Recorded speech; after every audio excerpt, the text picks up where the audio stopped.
경제 속속 시간입니다. 경제부 한지희 기자와 함께합니다. 안녕하세요. 네, 안녕하세요. 네. 자, 건설 경기가 얼어붙으면서 강남 땅도 외면받고 있습니다. 이탈리아 명품 브랜드 펜디가 인테리어를 맡아서 화제가 됐던 초고가 주상복합 사업이 좌초될 위기라고요. 네, 그렇습니다. 이 사진에도 나와 있는데 부동산 관심 있으신 분들은 한 번쯤 사진 보셨을 것 같은데요. 이 건물이 글로벌 명품 펜디의 인테리어 가구 브랜드인 펜디 까사가 아시아 최초로 선보이는 명품 주택이라는 점에서 기대를 모았습니다. 분양가만 약 200억 원의 최고급 주거시설인 만큼 펜디 까사가 고객의 직업과 자산을 직접 확인하고 입주 여부를 결정하겠다고 해서 귀족 아파트로도 불렸는데요. 그런데 미분양에 더해 시행사가 사업비 대출 이자를 제때 내지 못하면서 첫 삽을 뜨기도 전에 공매 대상이 된 겁니다. 네. 1차에 이어 최근 진행된 2차 입찰에서도 응찰자가 나타나지 않으면서 헐값 매각이 불가피해 보이는데요. 물론 여기뿐만 아니라 최근 건설 경기 침체로 자금난에 빠진 사업장들의 공매 사례가 이어지고 있습니다. 네. 강남구 청담동에 위치한 고가 오피스텔 청담 501 부지는 공매로 넘어가서 여러 차례 유찰 끝에 수의 계약으로 매각이 됐고요. 강남구 도곡동의 오데트 오곡 도곡도 미분양으로 인해 부지와 근린시설 전량이 공매로 넘어갔습니다. 부동산 호황기 때 초고급 주택 사업이 우후죽순으로 추진됐었는데요. 고급 주택도 침체된 부동산 시장의 분위기를 그대로 반영한 듯합니다. 네, 다음 주제 보겠습니다. 다음 주제는 스테이블 코인인데요. 요즘 경제 뉴스 보면 스테이블 코인이라는 얘기가 정말 많이 나오더라고요. 새 정부에서 원화 기반 스테이블 코인이 논의될 수 있다 이런 얘기도 나오던데 먼저 스테이블 코인이 무엇인지부터 설명해 주시죠. 네, 맞습니다. 이제 스테이블 코인이 뭔지 개념부터 한번 정리를 좀 해보는 게 좋을 것 같은데요. 네. 스테이블 코인은 안정적이란 뜻의 스테이블과 코인이 합쳐진 단어입니다. 말 그대로 가격 흐름이 안정적인 자산인데요. 달러 같은 법정 화폐나 실물 자산과 가치가 연동되도록 설계가 됐거든요. 예를 들어서 달러 연동 스테이블 코인이다 이러면 스테이블 코인 한 개가 1달러의 가치를 지니는 식입니다. 달러를 담보로 하고 시세를 따르기 때문에 비트코인처럼 가격 변동성이 크지 않아서 실생활에서 결제 수단으로도 활용이 될 수 있고요. 이미 국내 주요 가상자산 거래소에서 테더와 서클 등 달러 기반의 스테이블 코인의 거래 규모는 올해 1분기 기준 57조 원에 육박을 했습니다. 지난해 3분기 17조 원에서 3배 넘게 급증한 수치인데요. 네.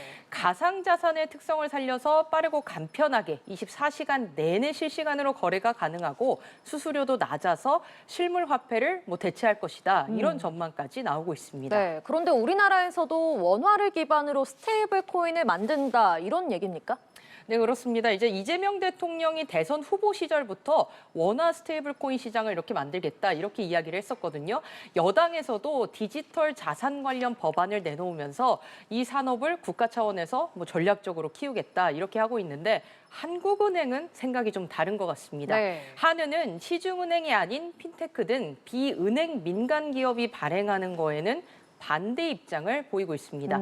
원화 스테이블 코인이 화폐의 대체제로 활용될 수 있기 때문에 비은행 기관이 마음대로 발행을 하게 되면 통화 정책의 유효성을 상당히 저해할 수 있다는 겁니다. 물론 논의 단계기는 하지만 실제 금융당국이 정한 발행 요건을 모두 갖춘 뒤에 스테이블 코인이 나왔다고 하더라도 국내 거래소에 어떤 방식으로 상장을 할지 이런 기본적인 논의조차 되고 있지 않거든요. 네. 미국 중심으로 재편된 디지털 자산 시장에서 한국도 경쟁력을 갖추기 위해서 빠르게 법안을 추진하고 있지만 보다 신중한 접근이 필요해 보입니다. 네, 알겠습니다. 다음 키워드로 넘어가 보겠습니다.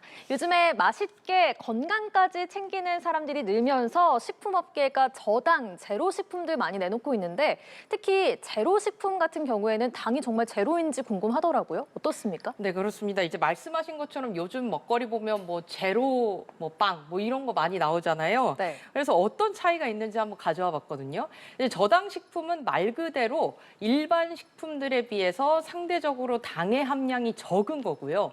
제로 슈거 식품은 저당보다 당류 비율이 더 낮아야 됩니다. 당류가 식품 100g, 100ml당 0.5g 미만으로 구성이 돼 있어야 하고요. 무가당 식품은 가장 기준이 까다롭습니다.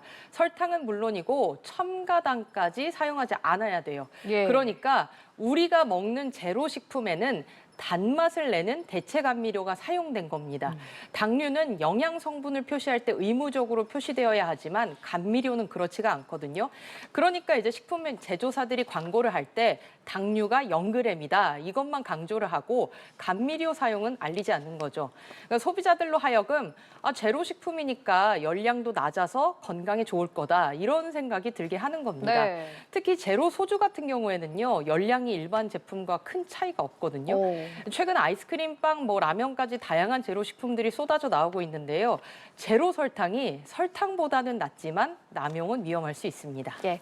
자, 마지막 주제는 향수입니다. 저도 향수 좋아해서 몇 가지 가지고 뿌리긴 하는데 이게 같은 용량이어도 그 라벨에 붙여 있는 문구에 따라서 가격이 다르더라고요. 어떤 차이가 있는 겁니까? 네, 말씀하신 것처럼 저도 향수 여러 개 가지고 여러 개 쓰고 있는데 어떤 브랜드는 오드 퍼퓸이라고 적혀 있고 어떤 브랜드는 그냥 퍼퓸이라고 적혀 있고 저도 이게 무슨 차이인지가 궁금하더라고요. 근데 명칭의 차이는 향수에 들어가는 향료의 비율에 따라 결정이 됩니다. 이걸 부향률이라고 하는데요. 부향률이 높을수록 향이 진하고 오래 가면서 밀리리터당 가격도 비싸게 책정이 됩니다. 퍼퓸은 6시간 이상, 오드 퍼퓸은 4시간, 오드 뚜알렛은 2시간 정도 이제 뿌린 뒤에 향이 지속이 되는데요. 오드 퍼퓸이 실생활에서 가장 많이 쓰는 제품입니다. 네. 이제 날이 더워지면서 향수 찾는 분들 더 많아질 것 같은데요. 기온이나 상황, 뿌리는 부위에 따라서 향의 느낌과 지속력도 크게 달라지기 때문에 향수 선택하실 때는 성분표도 함께 참고하시는 게 좋을 것 같습니다. 네, 오늘도 재밌고 흥미로운 경제 얘기 잘 들었습니다. 지금까지 경제 쏙쏙 경제부 한지희 기자와 함께했습니다. 고맙습니다. 네, 감사합니다.